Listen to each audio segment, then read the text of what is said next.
Sexplosion with Dr. Raj, answering your questions, dealing with things of a sexual nature, male, female, couples, doesn't matter. I am here to answer your question. I am here to give you information, education, of course, a bit of entertainment. So, welcome. Thank you for being here. And of course, you can always like my videos, share it with others. When you go on YouTube and you see the videos, you know what to do. Of course, it's going to be on TikTok and any other social media platform. You'll find them there. But let's get down to the meat of the business today. And we have a lovely young lady with us today. Amy, how are you? Yes, I'm fine. You sure? Yes. A bit nervousness, thank God? Yes. Good. So I know you have questions for me, so I'll leave you to ask the question. Okay, so for me personally, I have a very low sex drive. Okay. A low sex drive in a woman comes about because of a number of factors. One of it is your hormone balance. Age plays a factor. If you have a child, that also can be a factor in causing you to have a low sex drive. Now, your libido has also to do with cycles in your life. For example, now I don't want you to give off all the secret, but I just want you to understand this. When you started to have sex, that's the beginning of your sexual cycle as far as intercourse is concerned. But you would have had feelings for sex prior to that. So the feelings that you had, you didn't act upon it sexually. You may have masturbated, but not fully sexually. When you actually started to have sex, it starts a 5-year cycle. Now, if you have sex regularly at a young age, and I'm using a teenage here, no specific age, but teenage, for 5 years, depending on how often you have sex, that will determine your drive and your libido. If you enjoy whatever you're doing, it increases. If you don't enjoy what you're doing, it decreases. If it was forced upon you, it decreases. If it's something that you initiate, it increases. So there are a number of factors in a young lady's life that will cause her to have a variance in her sexual drive. It depends on who you're having sex with. If the person is knowledgeable about it and what they do with you, that will help you to understand yourself better and even make you more sexual. If they're teaching you things, now sometimes the person might be the same age with you, but they have a little more experience, meaning they have done things before. If they're the same age with you when you started off and they have a little more experience, they can teach you things. If they don't know and both of you are experimenting, you may do a lot of things, but do it wrongly, and you wouldn't get the full benefits of it. So when you go through that first 5 years of being sexually active, it sets the tone and the foundation of your sex life for the rest of your life. Understood. Once it is something that is positive and pleasurable to you. If it is negative and not pleasurable to you, it's going to also set the tone where you're going to have deviance in your sexual feelings, and you would also have times that you will feel depressed about sex. And there are body changes that takes place, of course, we do from adolescent to puberty, puberty to adulthood. Some persons mature faster than others, some don't. So it all is an individual development, but we put it in parameters as sexologists that, okay, there's a 5-year cycle here, there's another 5 years, there's an up cycle, a down cycle. There are what you call peaks and valleys. And it also has to do with your period cycle. So if, as a young person, you have a regular period, which most young persons are supposed to, you can time your libido and time your drive according to your period. Now, some women have a higher drive closer to their period or during their period. Some don't. And again, it has to do with what you were told psychologically, how you view a period, how you view your own self, the experiences you have. So there are so many factors that are influencing you from a day-to-day basis as a young woman developing sexually. When you get into the valley of your sex drive within that 5-year cycle, some persons overdo it. They push themselves. Men, for example, when they come to the downside of their sexual drive, they will look to go and buy a pill. They will force themselves to have sex. They will over-masturbate because they think that they're losing something. It is not the same way with a woman. When there's a drop in her drive, there's a drop, and she recognizes it. Unfortunately, if you have a sexual partner, he will not understand that, and he may try to force you to have sex, or put you on a guilt trip that you should be having sex more often. So when that happens now, you're trying to satisfy your partner, but you're not being satisfied. And if you allow yourself during those down period, the valleys, to engage in sexual activities that are not pleasurable to you, more difficulties. Now, when you start off having sex, there's a level of pleasure that we all get. So when you get that level of pleasure, what happens to you? Is your body changing? Do you experience an orgasm? Do you get an orgasm? Do you know what an orgasm is about? Sometimes the guys finish quicker than you are reaching that orgasm, which is something quite normal. Most guys finish before the woman could even get fully aroused. If that continues to happen over a period of time, what happens? Your body is trying to adapt to his cycle, and you're left with dissatisfaction. And it brings about frustration. Now, if you speed things up within yourself and say, okay, he's only going to last 5 minutes, so I'm going to psych myself up and have an orgasm within 5 minutes, which some women can do. So you have the orgasm within 5 minutes, but you're still not fully satisfied because you don't want 5 minutes of sex. Not to cut you off. So You cut me off anytime. For me, once I have an orgasm, I don't care about the other person. Right. And that's quite normal. That's okay. And I let them know that. But it depends on how long it takes for you to get that level of satisfaction. Is the level of satisfaction coming within 5 minutes, 10 minutes, 15 minutes, 20 minutes? How long does it take? What are the stimulus that the person is doing? What are the things that they're doing that is going to bring you to that point that you have an orgasm and you're fully satisfied? Now, let's say, for example, and I understand fully well what you're saying, you start having sex, and within a couple of minutes of having sex, you have an orgasm, which is faster than normal. And like you say, you switched off after that. But are you fully satisfied? Are all the things done for you to achieve that orgasm and be fully satisfied? That is what you have to ask yourself. Now, if you are fully satisfied, you're fully satisfied. If you're not fully satisfied, you have to go one step further. You have to do something more. So there's a saying, man, know thyself. When they say man, they mean man and woman, know thyself. Know your partner. Know his or her limitations. Know what he or she brings to the table or the bed or the bedroom when you're going to have sex. And you have to work with that. So there are some women like yourself, you have an orgasm, that's the end of it.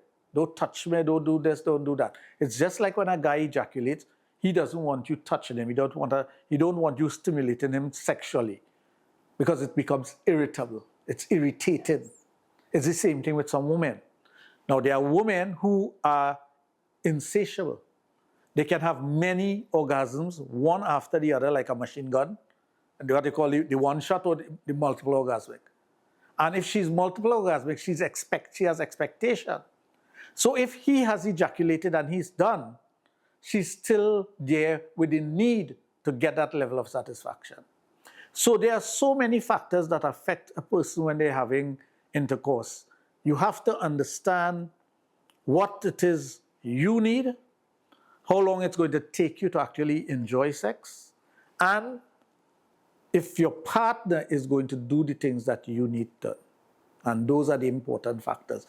After that, you can start understanding your cycles and know when you're at your peak that you need more sex, you need certain type of stimulation, you need certain things done in a particular way.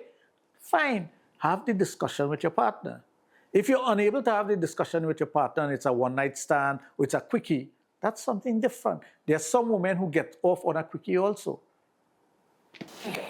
So another thing I've noticed too is that I rather watch porn than go and actually have sex. Well, again, you may be addicted to porn. Could be. And if you're addicted to porn, that is the stimulation that you need. So no matter who you're with, what the person does, it does not equate to porn. Porn is entertainment. It's different from the actual thing. There are some persons, and with the advent of social media and having pornography available on your cell phone and your computer and all those things, it's easy to become hooked on that. But how do you balance you being a human, looking at something that is created, that is not real, is entertainment, and that stimulating you as opposed to another human being? And this is where the problem comes in with, as a sexologist. A lot of times there are men who are totally addicted to porn. They get an erection with porn, but they can't get an erection with their wives or their girlfriend.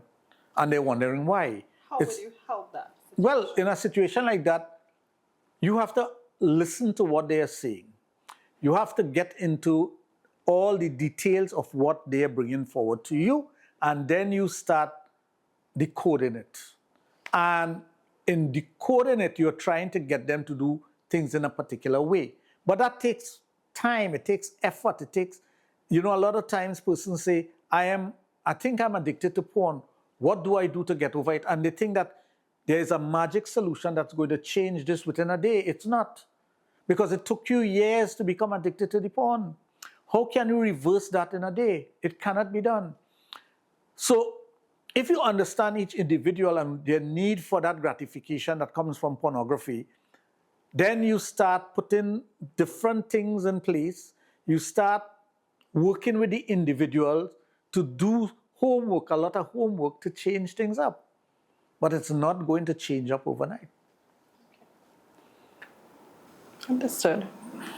So I noticed you have a lot of artifacts here. Could you explain some? Well, the artifacts is actually for the museum. We have a museum here. It will be open to the public very soon, where people can come in and take a look at the different artifacts when it comes to sex and sex positions and different things that happen all over the world. You have things from France, you have things from Peru, Jamaica, from the different sex museum throughout the world. All the different, those are the electronic type things where pornography started off. Persons started looking at porn through what you call picture slides. And now you have it on your cell phone. So you'll see, if you watch the chronology of it, you'll see that it starts off with a picture slide and it goes all the way up to the cell phone. And there will be they have virtual things now for sex. I'm more drawn to this section. Well, yeah, you will be drawn to that because it's more modern. Yeah. And if you look at that machine there, that is actually what you call a Super 8. Long ago, that's how you look at, the name blues came about because when you're looking at a movie through a Super 8, it used to flicker blue. So your neighbor will see this blue light flickering in your home because you have to project that onto a white sheet on the wall if you don't have a projection screen. And long ago, nobody had a projection screen. So they'll hang a white sheet on the wall and they'll project onto that white screen and it will flicker blue. That's where the name blues came about from. I'm from the era of VHS. Well, VHS, if you look there, you'll see the VHS. Oh, look, the VHS and thing there. The screen, the VHS is to the back. We started off with Betamax. There's a Betamax machine. There's a VHS machine. Some persons don't even know what that is. So in the museum, it is to show the evolution of things that are sexual. Now, if you go into the books, you'll see books that goes back thousands of years, like those books at the back. Those are written books about sex that comes from India, and that's the only place you can get all these written texts on sex, going back thousands of years. So there's nothing new in sex. But one of the fallacies people have when they look at the Kama Sutra, they always say the Kama Sutra position. There's no such thing as the Kama Sutra position. Kama Sutra is actually not about position. It's about instruction in love. But there are some pages that have some position described, not drawn, but described. There's no pictures in the Kama Sutra showing this sexual act, You'll get that in the Ananga Ranga, you'll get that in other books, but not in the Kama Sutra. But people are so, how to put it? The whole world has turned over, and they don't want to accept the fact that this came from India. That's the very beginning. So they made it into something that is more erotica as opposed to instructional. And that's the God honest truth. if you read the ancient texts like the Koka Sastra and those books, now the Koka Sastra is one of the Hindus, one of the holy books. That is one of the Sastras. There's 108. And it has all the different things that you can do with a woman, all the sexual things that you can do with a man, the things that you do in the home. Same thing with the Kama Sutra. I need a copy of that book. You need a copy? Yeah. Would you do it with your man? That is the thing.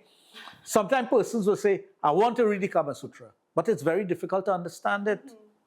Because you're reading it with a Western mind, thinking about, okay, the Kama Sutra is about sex. They will tell me what position. They will tell me how to, mash up a vagina. It's not. It is not about that. It is, first of all, the Kama Sutra starts off with how to go about courting someone. Now, most people say, I already know how to do that.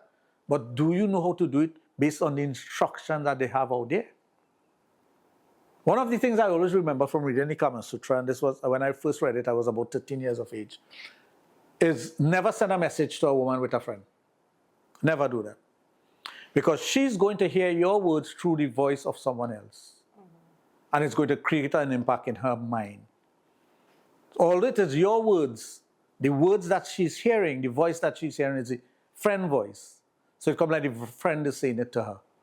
And she's more likely to fall in love with the friend as opposed to you. Because of that stimulation, the five senses, you engage in the five senses. So you're telling yourself, I see a nice woman out there, and you say, hey partner, put in a good word for me now. Now he's putting in a good word for you because he genuinely wants to help you out. But she is not hearing you saying it, she's hearing it from someone else. And that's one of the basic things in the Kama Sutra. So the instruction on how you do things evolves over time, yes. But some of the things you cannot change. The five senses in our bodies are the five senses in our body. So your stimulation will come about from what you hear, what you see, what you taste, what you smell, and what you touch. But which one of the senses is engaged if somebody brings a message to you? First thing is visual. You're seeing the guy. You're seeing the girl. You're hearing the words. But you're not hearing the words in the voice of the person who sent the message. You're not seeing the person. George has sent the message, but Harry brings the message to you. You're seeing Harry saying George's words. So it's like a psychological thing. Well, it's not psychological. It's the way we made up. Yeah. We engage all five senses all the time. Okay. That's why a man is very visual. A man needs to get visual stimulation all the time. We like to watch, we like to look, we like to stare, we like to gape. We like doing that because it is part and parcel of the DNA of a man. So he is always looking. It doesn't mean to say, because he's looking, he wants to touch. Although there are some men who like to touch also. There are some men who like to taste. There are some men who like to smell. But the first thing that is engaged is the eyes. Women now, they are at a different level. They would like to hear from the person. Now they see also, But in seeing, a woman can control what they look at. And they can control how they respond to what they're seeing. And then they start listening to the person. So in their mind, they're smiling, but outside they have a stern look. But inside they're smiling too bad because they're saying all the right things. But she don't want to give that away. Whereas with a man, he will openly flirt and openly give it out. Now, a woman who is in the service industry, whether she's a waitress, whatever she's doing, will flirt. Sometimes there's no meaning behind the flirt. The flirt is simply to get the money to come out of your pocket. Right? So they understand that. They understand I need to behave in a particular way. I need to do something in a particular way to get you to spend more money. So you go to a bar. Why you feel bars just have sexy looking women working in the bar? It's to get guys to spend more money. Now the guy is hoping that you go home with him.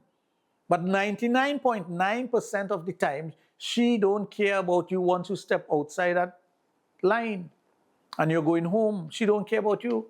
You'll give her your number, whatever. And she's smiling, oh yeah, I'll call you. Sit down and wait on the call. See if it comes. It doesn't come. But you are doing so with the hope that there's an attraction. Now there's attraction for various reasons. There's attraction with men for sex. I'm attracted to her, I want to have sex with her. That's the bottom line.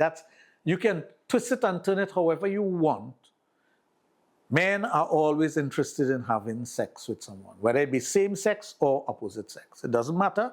That's what they're interested in. So they see someone who they're attracted to. Immediately they are thinking, how do I send that fish hook out there to get that person to come here for me to have sex? Do I show off by the amount of money I have? I put out a pile of money. Would that attract her? Do I tell she I have $1 million business or I drive up in a nice car? What do I do to attract her? And sometimes they miss the boat by not doing the proper thing, which is just have a conversation. Talk nice. Project who you truly are. But some of them, in projecting who they truly are, project the wrong image because that's how they are. Right? So the person wants nothing to do with you, but the person understands that, hey, you're here, you're at the bar, you're buying alcohol, you're getting drunk, and I want you to spend more money. Because in some bars, if you buy a drink for the girl, she drinks something with water and a coloring in it, and she gets the money for it. That's how it operates. So it depends on what arrangement she has with the barkeep. So the guy now is doing these things with the intention that this girl is going to go home with me. Oh God, look how she's smiling with me. Look how she's looking. You know, every time she walks down the road there, she's smiling. And he telling the partners, yeah man, I'm getting through tonight. But she already have a boyfriend coming to pick her up. She already have a husband coming to pick her up. She's not depending on you on her right to go home because she working there for months and she was waiting on you to take her home. But some guys are so caught up in your own ego. They think that, boy, she's going home with me. Not realizing that she working here 10 months now. So obviously she have a way to get home. Right? But he feel he getting through because of that. So we allow our ego to come in front of us and not look at the reality of the situation. And this is what happens with guys. Women, on the other hand, they use that guile to fool you, to get you to spend more money, to get you to come back to the bar. You mightn't get through to it. Well, let me get your number now. Well, the next time you come, you'll get my number. She's telling you the next time you come, you're going to get my number for you to come back. She don't have to give you the correct number. And even if she gives you the correct number, the first time you call and say, hey, honey, how you doing? This is so-and-so. Ralph, remember I was, yeah, how you doing, man? Nice to hear. So, I had to go and see about the child. And she blocks, she knows your number now, so every time you call in, she answers it. And this is what people don't understand. These are the things that happen out there. And they think that they have their toe in the door and they can get their foot in the door, but it doesn't happen. 90% of the time, it doesn't happen. Unless, of course, the woman have an ulterior motive and she realizes that, this is a ticket out of working here. And I could hook up with him. I could get him to leave his wife. And men are easily fooled by that. And some men, they leave their wives, they leave their family for a girl that they pick up in a bar. And they're not thinking that if I could pick up this woman in a bar, somebody could pick her up and she go to the market or the grocery. They don't think like that. Because they tell themselves, I am so important. And I am so good to this woman that she'll leaving me for nothing. Let a man come with more money than you have now and see what happens. And that's the reality of the situation. But most men, and unfortunately we have a situation in Trinidad where a lot of men are going with foreigners because of the color of their skin, because of how they look and whatnot. And they're leaving their wives, they're leaving their family, they're leaving their home. They're spending more money from their business on the woman, only to realize that they're getting a butt later on. Or somebody going with the woman after, you put she in a nice house or whatever. And then, she brother come from wherever to live with she, but actually that's your husband over there. And that happens a lot. I see it all the time. As a sexologist and a sex therapist, I hear people's stories. I see it happening. And I know these are the things that happen to the majority of men out there. And they're too ashamed to say something because they already realize they made themselves a fool. So I've noticed a lot of men are buying penis pumps. Can you state why is that? What are the medical benefits of using a penis pump? Well, first of all, you have to look at the psychology of buying a penis pump. You'll notice, if you have noticed that, you'll notice that it's a wide range of age of persons who are buying penis pump. Yes. Persons are interested in penis pump for a number of reasons. First and foremost, it is to get a bigger penis. And the question is, can I get a bigger penis if I use a pump? And the short answer to that is yes. The long answer to that is maybe. Okay. And I'll tell you, let me give you the yes first. If you're an average person, physically and medically fit, you're young, you're in your teenage years, your early 20s, early 30s, yes, you can get development of the penis. Now, development of the penis doesn't mean that you will take a 5-inch penis and make it 10 inches. No, that cannot happen. You will take a 5-inch penis and you can get a 20-25% increase in size. Unfortunately, cells are 3-dimensional. Why do I say unfortunately? Because if you ask cells to grow, it doesn't grow this way or that way. It grows like that, exponentially. So you could get more length than thickness, you could get more thickness than length. It all depends on your DNA. So a young, healthy man using a pump, it's like exercising your penis. The pump doesn't pump anything into your penis. The pump extracts air out of the chamber and it causes the penis to develop. Another thing, you'll notice a lot of men buying penis pump or coming and asking or getting penis pump in whatever forum, but they don't ask for the supplements that you need for it. Cells need to be fed. If you do not use the right supplements, you will not develop your penis. What is the right supplement? That is where my profession comes in. Every person is different. If you want to know that, you have to come to my clinic. I am not going to tell people what to use free. I have developed this over 35 years, watching persons, thousands of individuals use penis pump, using my own interpretation. And I used to be in bodybuilding. I used to train bodybuilders. I trained the 10 top male bodybuilders and the 10 top female bodybuilders in Trinidad for almost 10 years. So I know what causes cells to develop and whatnot. So I must give you that for free. I don't. If a person wants to know what supplement they have to use, they have to come to me and they have to pay for that. That information is not free. And you can go and research and Google all you want. You will never find that information. Because a lot of time, the penis pump companies just want to sell you a pump. Whether it works or not, they don't care. You buy a pump. With me now, when you come to me, and I've been doing this for years, when a person comes to me and sit down and have a conversation, they give me the measurement of their penis. I look at their age, I look at their health, I look at their size, I look at different factors, and I'll tell them this is what you need to use. And every person uses something different. So what I've noticed is... Wait, are you finished? Are you finished? If you're 39 years and younger, you can use a series of supplements. Once you cross 39 years of age, you better not use those things. You have other things to use because the body stops producing certain hormones and certain things for the growth and development. You think I'm going to tell people that for free? No way. It's not. Yeah, what you have noticed? I've noticed supplements are biggest seller. Supplements are big seller. You talk about, but I know what you talk about, boosters. Yes. Because most men, and I had this conversation this morning with a guy.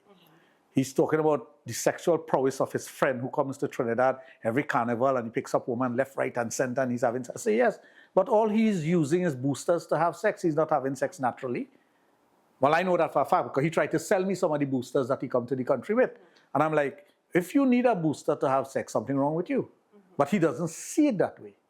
So men always want an extra edge. Nothing wrong with that.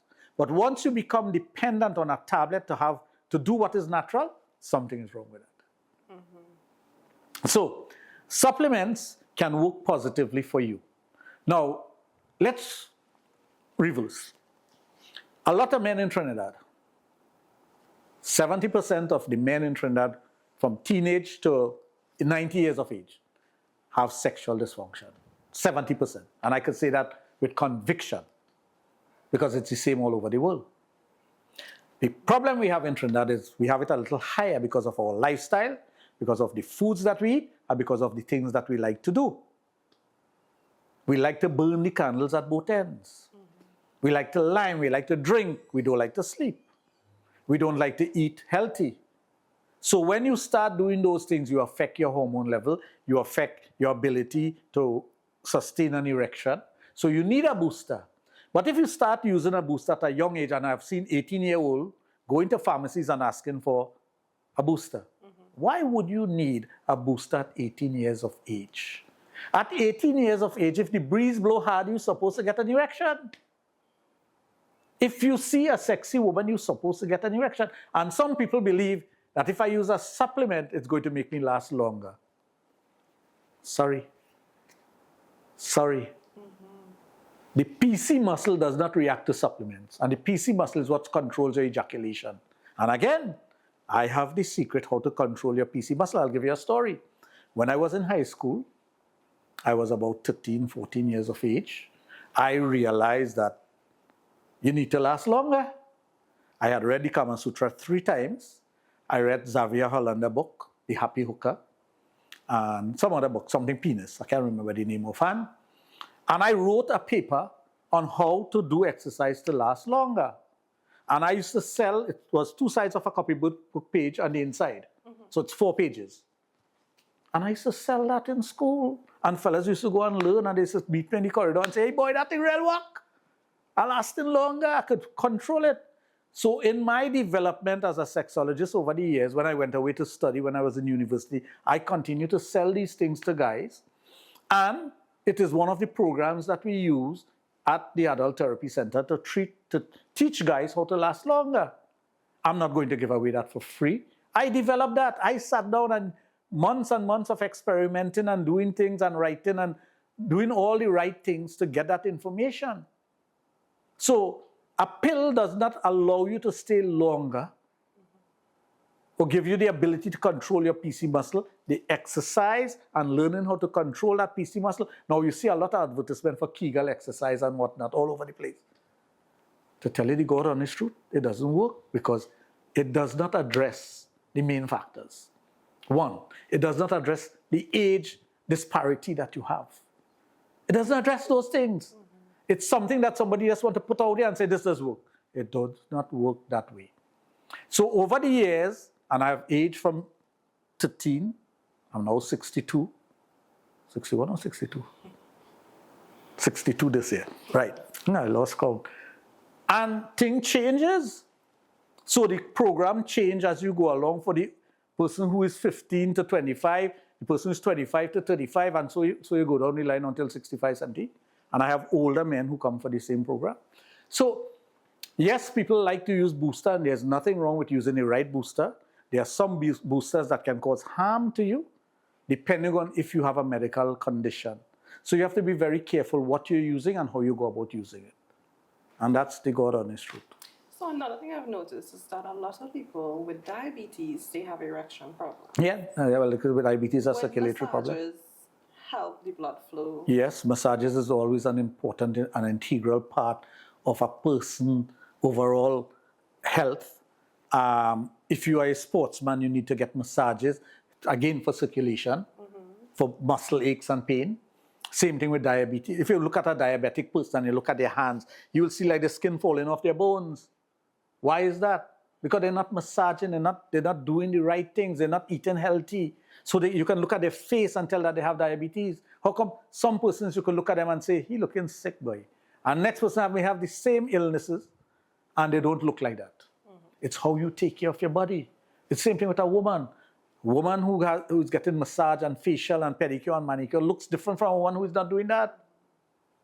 Much different. You spend money and you spend money on yourself. But most of us don't do that. I have friends and acquaintances who are tremendously wealthy. And I ask them when last they went to get a massage or did a manicure or did a pedicure or do a facial or whatever. They'll tell you never. But they go to the rum shop and they go sit down and drink and put all kind of poison into their system, and they would not look to detoxify and take care of themselves. So at the end of the day, they are doing harm to their body as opposed to doing something good. So the massage, what it does, the massage actually helps the circulatory system, which is the blood, the nervous system, and the expelling of toxins from your body through the glands. It helps you to sweat. It helps you to remove the toxins from your body. So you're engaging the 3 systems in your body that are going to make you healthier. How could that be bad for you?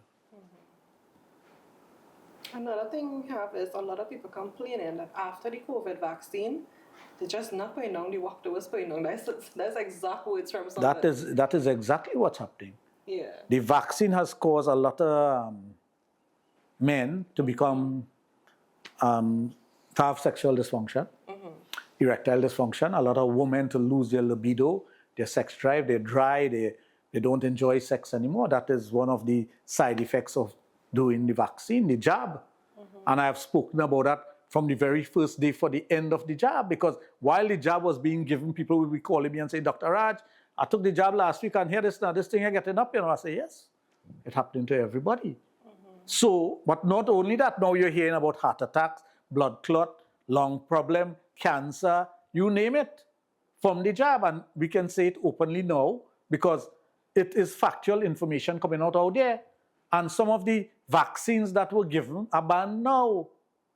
And not only banned now, but now they're telling you that it is so dangerous or detrimental to you, you didn't have to take it. But at that time, you had to take it. Because the government was telling you if you want to move about, you have to take the jab.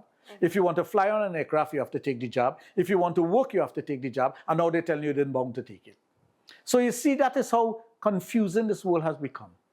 With one breath, they're telling you you must do this in order for you to survive.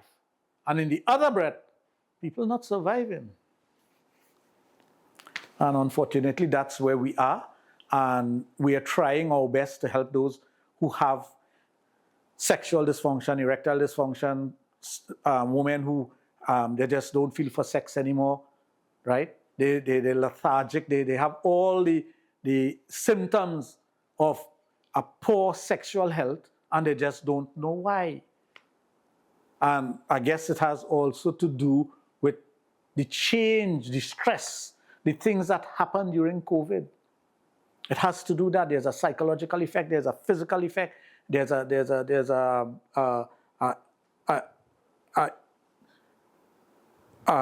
lost what I was going to say. There's a marriage between the things that happened at that time and now. All these things has happened.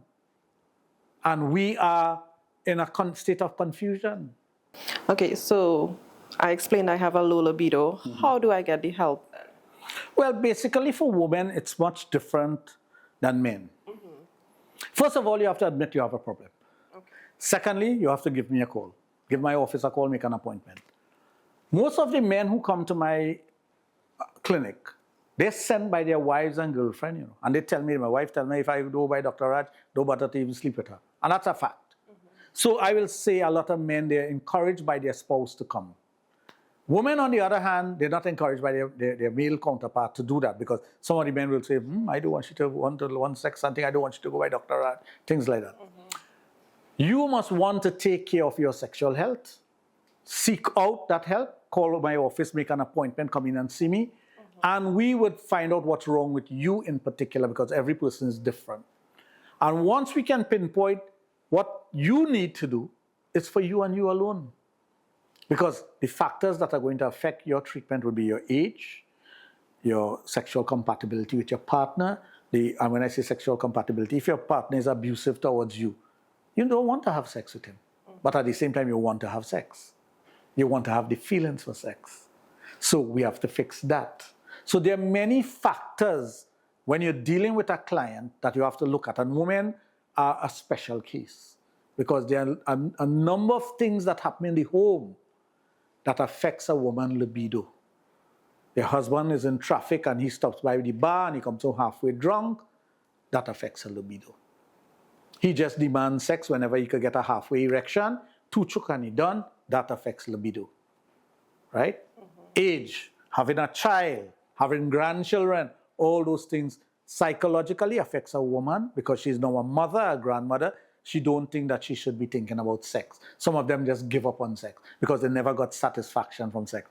So all these factors are important to look at when you're dealing with an individual, to try to get them to change, to be better for themselves, to do the right things, to fix themselves.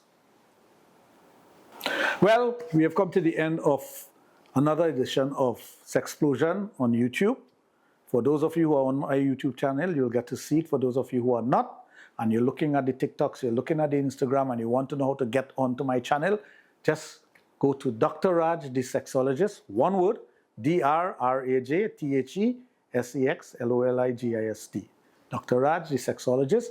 It will come up. You can look at all my videos from the past. You can look at these new videos. And of course, you can see excerpts all the time on our Instagram and TikTok social media platforms.